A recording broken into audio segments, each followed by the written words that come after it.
रात के 1 बजे का वक्त था। घर में सब सो चुके थे। सिर्फ एक कमरे में हल्की-हल्की सांस लेती मेरी माँ और उसके पास बैठी मैं थी। माँ ने धीरे से मेरी तरफ देखा, जैसे आँखों से पूछा हो, "थक तो नहीं गई बेटा?" मैं बस इतना ही कह पाई, "बस तुम ठीक हो जाओ माँ, फिर मैं बिल्कुल नहीं थकूँगी।" उसने मुस्कुराने की कोशिश की, पर होठों की मुस्कान से ज़्यादा आँखों की थकान बोल रही थी। वो अपने हाथ से मेरे सर को सहलाना चाहती थी, पर हाथ काँपते थे, तो मैंने अपना सर उसके हाथ के नीचे रख दिया, जैसे बचपन में रखती थी।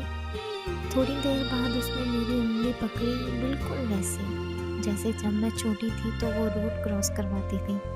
बस इस बार हम दोनों समझ रहे थे कि इस दफ़ा वो मुझे ज़िंदगी के एक और रास्ते से पार करवा रही है। बेटा, उसने हल्के से कहा, "अगर मैं सुबह ना उठी तो डरना मत, माँ कभी जाती नहीं, बस नज़र नहीं आती है।" मेरी सांसें भर गईं, दिल टूटने लगा, पर मैंने उससे कह दिया, "माँ, तुम कहीं नहीं जाओगी, तुम हमेशा यहीं रहोगी।" उसने मेरी आँखों में देखा और बहुत सालों बाद दुःख से नहीं, सुकून से रो पड़ी। रात ढलती रही, माँ की सांसें हल्की होती गईं।